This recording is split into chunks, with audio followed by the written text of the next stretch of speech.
And today we are privileged to be at the apartment, the home of Bob and Monica Vorse at the Bella Vista Apartments in Fitchburg. We're on location. We're out of the studio today, which is a change for me.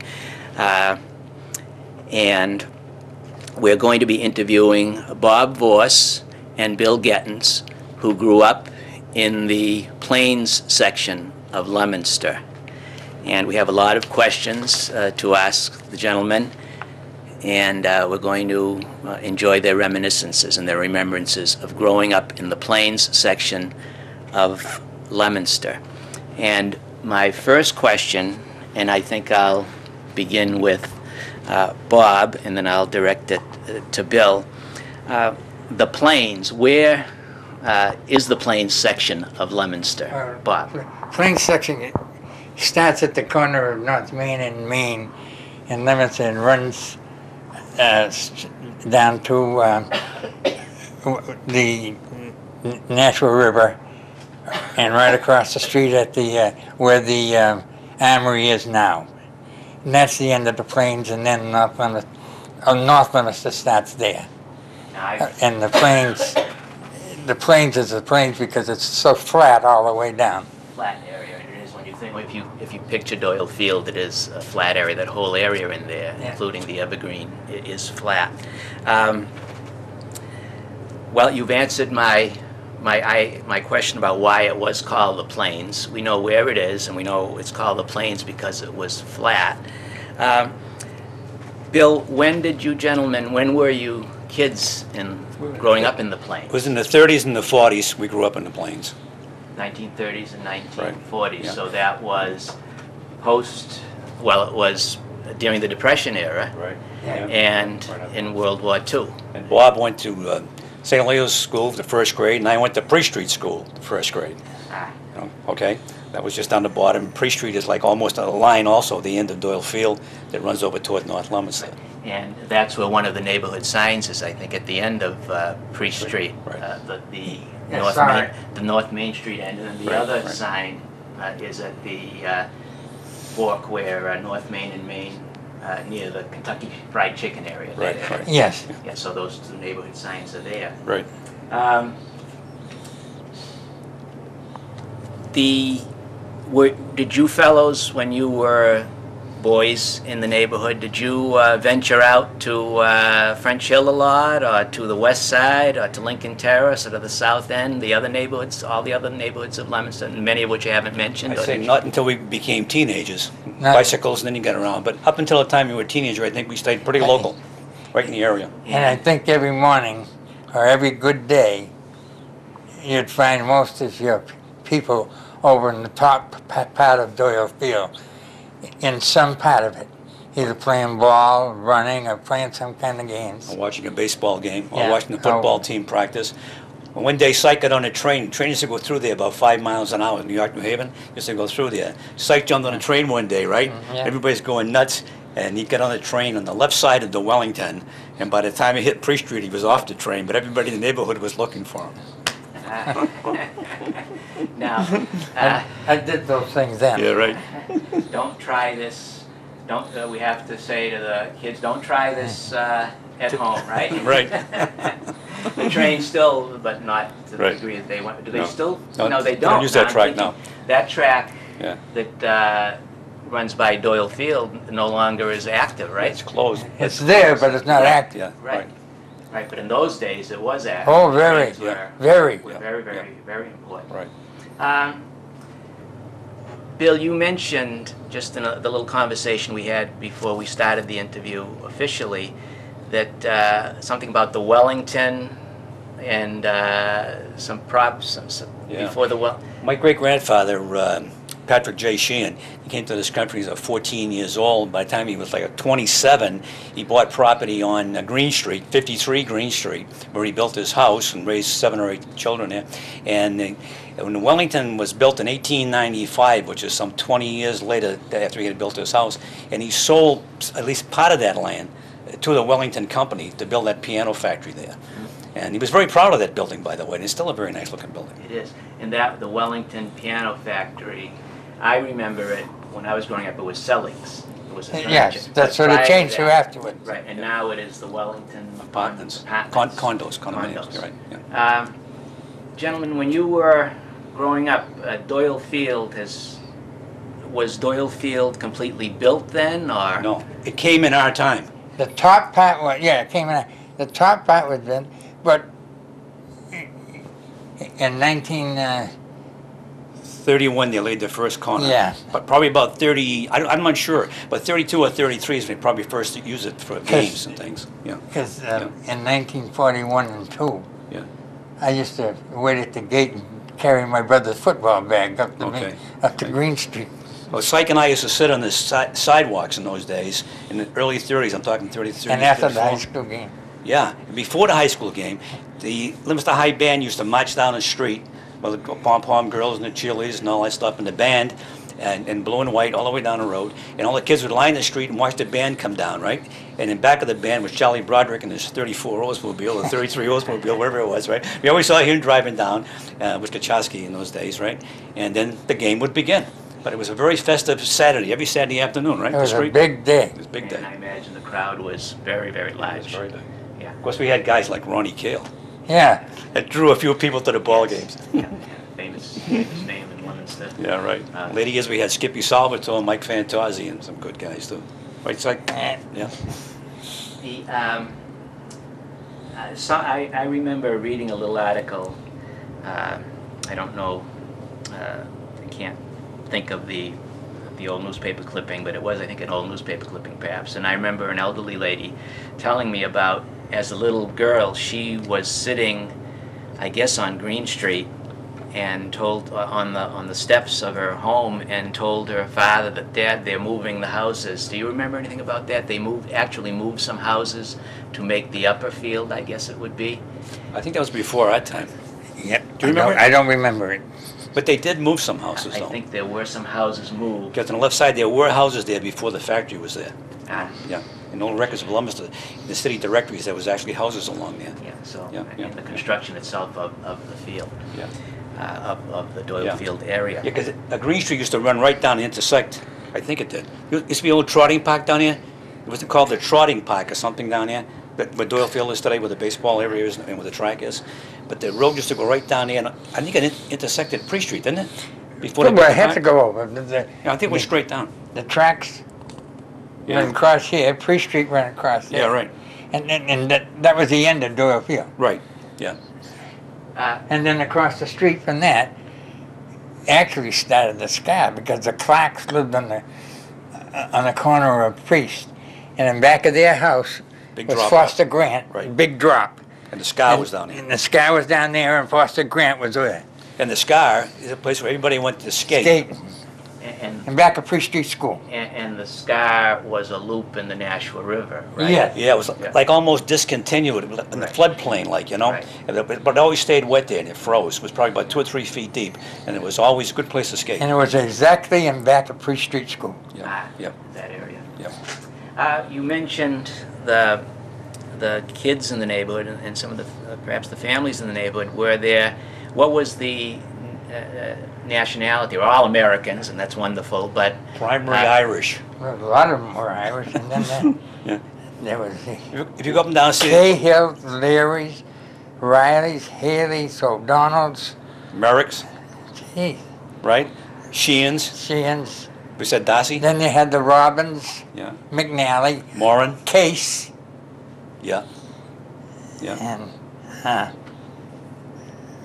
Mr. Gillis, Gillis. the Yeah. man, Mickey Moore. and Dr. McHugh. McHugh. Yeah. Yeah. so it was so typical that the neighborhoods there were national origin. Right, exactly. That would have been what maybe Anybody could have first. moved there. Yes, yes, but It was predominantly Irish, though. But Yeah. yes. It could have.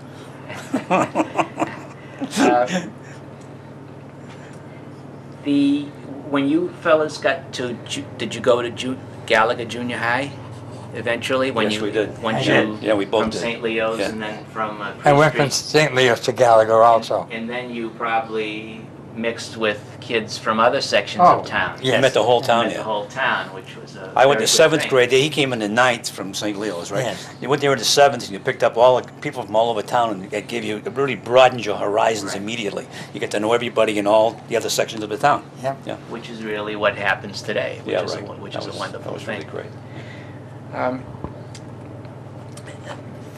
What did you fellas do as kids when you got old enough to have like maybe a little job, a paper route or things like that? Did you have any tasks like that where you could earn money or Oh, uh, Psych I had a had big lots pic- of jobs. Yeah. and Psych is Yeah, Psych. that's It's his Bob's nickname. Right, right. How did you get that? Do you remember how you got that nickname? Through my brother Yeah, and through his father. Ah. Through our father. yeah. They used to call him Cyclone and then the Psych and Ah. Psych. And I had a paper route. Then I worked for Frank Gaffney, the drugstore next to the Rialto, when they get to junior high. Yeah. That's, you know, where the Christian Center is Yes, now? yeah. That used to be the Rialto Theater. Right, yeah. I And remember. right next to the theater, there was a hole in the wall. Frank Gaffney's drugstore. Yeah, right And that's where I started. Then I worked in Endicott shoe store and Good Hughes restaurant with my sister. I had her on always working so I could get clothes and stuff like that through school. That was a bakery. I wasn't- I had a paper route also, and I went to work for Foster Grant afternoons. We used to load trucks. You could do that in those days. You could get a job before you were 16 years old in those days, you know? So we loaded trucks. And did you need a work permit or something of that think sort? so. Do you When you get to be 16, then a law came along, you had to be 16.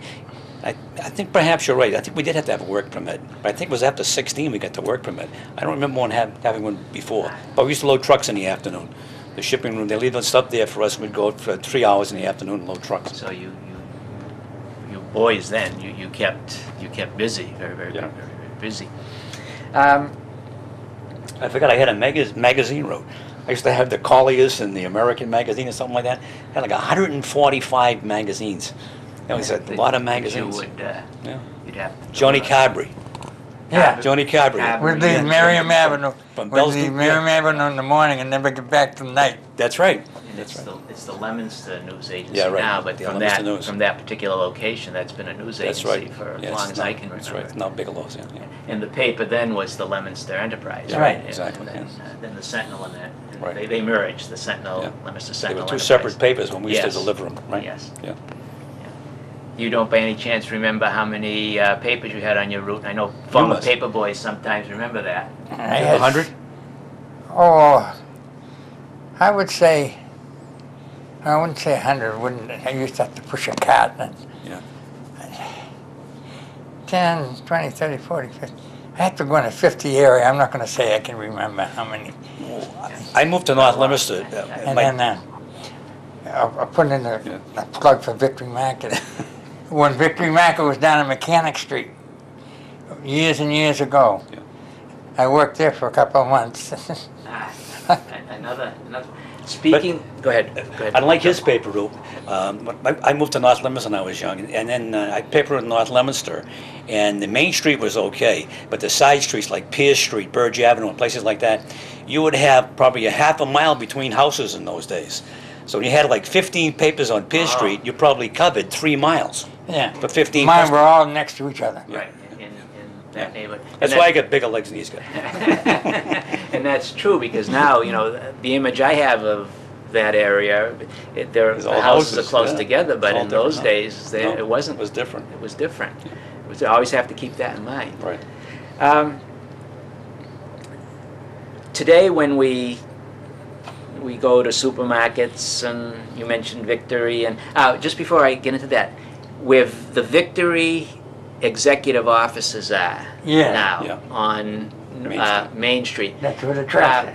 Yeah. Were there, I know at one time, because I've seen old photographs, there were huge greenhouses along there. Do you remember at any time some greenhouses along there where they grew? I remember the houses. Bob McHenry. Yeah. Do you remember Bob McHenry? Did his father move there and take care of them? Because right next, I don't swear there were Greenhouse. greenhouses, Yeah. but right down, they could have been because the tracks are right there. Yeah, right. Yes, right by the tracks. Yes. And I think whoever owned them grew produce. I'll say I don't think they were very active at that, because I think we would have really remembered it. Yeah, that's right, yeah. But I think at one time prior to that, I think Might have been active. A lot of Yeah. there were a lot of greenhouses In that area. They're raising produce for the local market, and I think even for Boston. Yeah. I think they bring them down to Boston. I think. Might have been, yeah. The grocery stores in those days, there weren't supermarkets. No. There were the local markets, pretty much. What were some of the? Do you Well, we remember had any the of red and markets? white Smith store on Whitman Smith Street. store. And your mother used to be able to pick up the telephone and call in her order, right? Call the order in, and then send the kids to get the order, right? Yeah. And the guy to take the order over the telephone. Ah. So all you had to do was go pick up the bags and take them home. And then there was Henry Murray, the corner of Harrison and Morton. Right. And he was a The nice man. Three-decker there. Yes. Yeah, yeah. Yeah. Oh, that's, During tough times, he'd let you get something, and when you get the money, you could bring it to him. yeah. That some of the other interviews I've done, that theme has There were that has people come like up. Yeah. You know, We they got three would, markets. There was one at the cross in Robinson's, right? Then- Yeah, that was at then the other- beginning. yeah, right, then the other two. But they would all do that. 'Cause people Right, didn't they have the would money, they put it credit on the in slip. the- Yeah. yeah. Yeah. What a difference. They let you take it, and you go back and pay Yeah, him. they trust you. Right, Yeah. right. There was a lot of trust involved. Yeah, right. Which was a wonderful thing, and It it really still was. exists today. But it is the times that have, way. Yeah. times have You have changed to look a for lot. Today, it's often very impersonal. You don't know the person that you're dealing with at the checkout counter. Where in those days, you probably saw them. It was all almost every self-contained. day. People it was on the plane. self-contained. Yeah. Everybody did practically all the shopping in those three stores, except once in a while go up to Victory on, what was that, Mechanics? What's that street? When the Durana was first started, they were on Mechanic Mechanic Street. Street, yeah. Then A&P came in over on where Century 21 is. Remember Yeah. A&P was Yeah. there for a while? Yeah, yeah. That was the first Big major store, I Right, think. right, A&P. Brockman's. And Brockman's The was down there. Brockman's, Yeah, oh the my Brockman's was God. down there. Get Right on- a dozen donuts for 19 Yeah. cents. Brockman's, that was the one. Now, do you remember when Brockelman's, I think it was, got the donut machine, the automatic donut machine, Yes. which was a big, Yeah. big. They had that right in the deal. front window. Yes. You walk- Yeah, right, right. Yeah. Right Uh, across the street, we used to get Kennedy's peanut butter. That's right. Remember? Yeah. They had an egg and what you Butter call it and store? egg Egg and butter store, I yeah. remember That was a great as kid store. walking by Ames's. that Ames's. Ames. near where I don't know what bank, it used to be where the It Merchants was Bank Boston was. Fruit, and it was Ames right in that section, right along in there. I'd always look at Kresge's. the big oranges and that, Yeah. and the tubs of peanut butter. Right, that was a great place. Your school experiences, when you, it's St. Leo's School, Bob and Bill at Priest Street, were things like recess and subjects. Can you tell us a little bit? Can you tell the audience a little bit about what your experience was like in school? I don't remember the subjects too much, but the recess was always great. The guys in the car behind me there, we used to play ball in the backyard, baseball and basketball, on the left side of Priest Street School. It's kind of a flat spot there. But except, everybody walked to school, though. I think the guys from the Carbine took the bus, but I don't think everybody else that went to Priest Street, I think, walked. So, Yeah. So probably one bus a day came to that school. so the children from the Carbine neighborhood used to Take a bus. take the bus to Priest Street. Right. That's where they went to Yeah, school. yeah. And And everybody from the Plains would walk to that Everybody from the Plains walked. I walked to St. Leo's. You walked home for lunch, too. You didn't stay there for lunch. school. That's right. You walked home for lunch and you came right back. and then back. It was like getting home and coming back. Yeah, there were no cafeterias. Just- Right. And And that was it as far as St. Leo's went. then- Except when they had benefits and then they gave you books of chances. I went all over town selling them so I could win a bike. Yeah, right. So in those days, there were the neighborhood schools, and there was very little busing. Right. And today, Yeah. it's the schools are pretty much consolidated, and They all, almost all kinds almost of all the buses. kids are Exactly, bused. yeah. So that's a big change. right, right. What did you fellas do for entertainment besides the times you were working, or what were some of the games, sports, activities that you did when you had free time? When you weren't on your paper route or working here, there, or in school? Well, it was rowdy baseball, if you want to put it. Right, yeah. Or even after supper, there was always games over in Doyle Field. And we'd go over, but a whole bunch of kids would go to the games. It would be a pickup game. Somebody would have a bat, somebody would have a ball, somebody would have a glove. Yeah. And I think the guy with the bat used to become the captain. They had something to play with. And your parents wouldn't put you in the car and bring you here, there, everywhere for all these organized sports. I'm being facetious because I know that that's relatively recent. You didn't have a car. No. You didn't have a car. You could just walk down. And the sports were pretty much not organized. That's right. You used to walk down in pickup games. Right. Pickup Everything games. was Pickup games. pickup. Even a football game's a pickup game. And there was never any shortage. Whoever had the football was the captain of that, Yeah. that sport. Never any shortage of things to do. No. You mentioned Now, that- this is from, not just from our Green Street. These would be to the kids would be over from Whitman Street, Grand Street, Harrison Street. They'd all congregate. that would be It just wasn't one street. Yeah. It was the whole group of Plains. streets in the in plains. the plains. Martin Street, Yeah. Free Street. Yeah. Right. Yeah.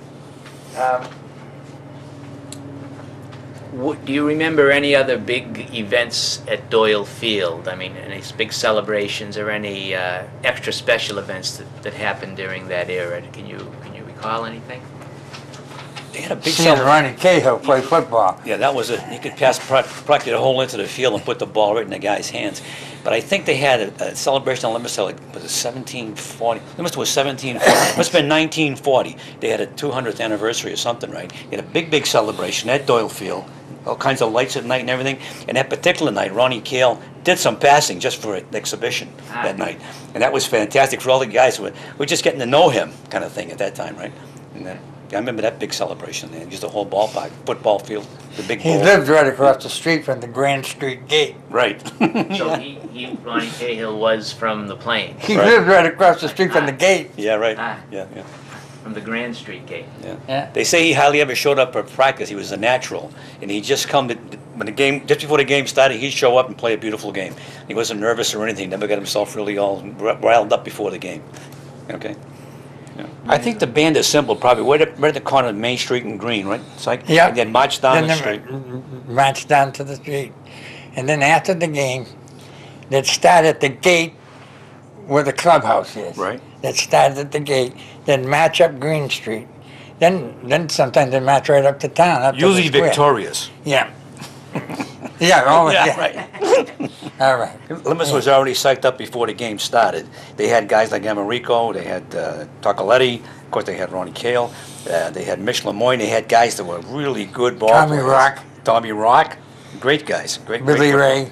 Yeah, Billy Ray, yeah, good football player. Skippy Salvatore in later years. And then, You know, then coming out. Johnny Bigelow, Yeah. And then coming out, Louis Barassi. then as the parade was going past the Wellington, you'd get more kids following him back. Yeah. You know, to go up the street. Yeah. All going like this. Yeah. Games were always Saturday afternoon. Right. And it was usually always packed. I mean, Thanksgiving was overflowing, but it was usually always packed during any other game. Excuse Because me. there was that great following in the 30s for the Leominster High football. Great following. And also in the 40s. You know, Ronnie was a great passer. Once again, he was a big hunter and fisherman, right? And he used to love to go hunting and fishing. I think he used to quiet his nerves. Prior to games, he'd go off somewhere, hunting or fishing many times. And just before the game would start, he would show up. And by then the coach would be a little unnerved, maybe wondering whether he's going to show or not. But he'd show and he'd be usually calm, cool, and collected. It probably is what made his game so good. Didn't get too psyched up before. Are there any other particular fond memories you have from that era? Well, I can remember a fellow by the name of Butch Quinn, who was no longer with us, but we were in first grade. And Butch, when he grew up, he got to be a guy about 5'1". He was a cheerleader. And we were in the first grade. He came to school one day, and he had the largest shoe size in the school. He had a man-size 1. Everybody else was still wearing shoes, 9, 10s, and 11s, children's-size shoes. But he never grew any bigger than that. All I can say is, as far as I'm concerned, I was very happy there, and the people were, Great. the people there probably gave me, try to make you grow up better because they were always pretty kind. They weren't mean people. They weren't. And did if a kid were doing something wrong on the street, did other people kind You of? get help for it. Yeah. Yeah, they. We had a fellow by the name of Mickey Moore. And, I forgot. If you stepped out of line with Mickey Moore, you get back in the line in about 28 seconds. He'd give you a slap across the face and straighten you out and send you home. Yeah, yeah. And would your parents get upset with Mickey Moore? Or No, We we wouldn't say- tell them. Wouldn't- Wouldn't yeah, tell him. no, that's true. You wouldn't tell him. That's true. You wouldn't tell him. Well, the reason it was done, we knew he would like that. That's right. Yeah. We knew he would like that. Yeah, yeah. Little fuse. Right. Yeah. You go in his Short yard, we fuse. knew he was going to get mad. Yeah. So what we'd do is step over Tease his yard. Yo! Yeah. Yeah. Then they came out. He lived right next to Jackie LeBoy. Yeah, right. Used to tease him. I remember Jackie. Yeah. But then you stayed away from him for a while. Right. Now, did you fellas, were you of the in the 40s? How old were you were you in high school then? 40, we were both 12. Both 12. So Right around there. that was the Yeah. war Yeah. era. Did a lot of fellas from the plains go into the service? yeah, sure. Yeah. You were in the Navy too, weren't you? Yeah. But did a lot of them serve in World War II? I imagine they Oh, yeah. did. Oh, yeah. Yeah, a lot of them did. Cases, right? Oh, yeah. The whole up Grand Street, Harris, a lot of guys, yeah. Benson and all those guys, yeah. Everybody. Yeah. Do you have any other things that you'd like to share with us as we bring this interview on the plains to a close? Anything else you'd like to, any reminiscences? Only you'd thing like about to that share? railroad one day, somebody's dog got hit. Remember that? Somebody's dog got hit by the train. The trains go by 5 miles an hour. That's all about there, you know. Hit somebody's dog, and the railroad engineer stopped the train, got off the train, and hollered to his kids, "Who owns this dog? Anybody know whose dog this is?" Imagine that. Stop the train. Ask, "Who owns this dog?" I want, tell a person that I hit his dog, kind of thing, right? And at any rate, they discovered who owned the dog. And the owner came running out, and by the time the guy got there, the dog got up and ran down the street. The dog was okay, the train continued, and the life kept on going. Well, your memories, you seem to have very, very pleasant, fond memories of growing up in the Oh, plains yeah. It was a section good of place. Very It was a fun place. It was. I don't. It was I think it was a fun bringing up. Yeah, it was. Don't regret it if that's what you mean. Excellent. No, I didn't mean that, but No, I mean, no, it's yeah. very, very Oh, yeah. happy memories, and we thank Bob Psych Vorse and Bill Gettens for sharing their reminiscences. I'll give another quick one, though. Just running up and down the street, like they say, going for noontime for lunches and stuff, but going back to Pre-Street and so forth. Kids would fall from time to time on the street, and some of the streets weren't all that great. They had a lot of, like, broken cement on the side, and tar on the side of them, like coarse stuff, like almost like coal dust, and it'd fall down and stuff like that. And along the way, mothers would run to anybody's house, and they'd put mercurochrome or something on your leg, or whoever fell down, right? People would take care of the kids all the way down the street. And Yeah. it just happened that way. There was no problem. Yeah. Just go ring the doorbell and say, "Hey, I got a scratch," and they take care of you. Close-knit Yeah. neighborhood. It's very good. Yeah. And that seems fairly typical of that era, Yeah. which was a very nice time to grow up. Yeah. It's good to think we can think back almost 75 years. I know it. And see everybody on the street like it was yesterday, right, Syke? God. Honest to God. It's funny. Again, Bob Psych Vorse, Mr. Vorse, we thank you. And Mr. Gettens, Bill Gettens, we thank you. Pleasure. Both gentlemen for sharing your fond memories of the plains section of Leominster. And we wish to thank Leominster Access TV, Kyle Pimerini and Jack Sully, who are here today running things very, very expertly as usual. And we want to also thank Mrs. Vorse for having us here today. So thank you very, very much.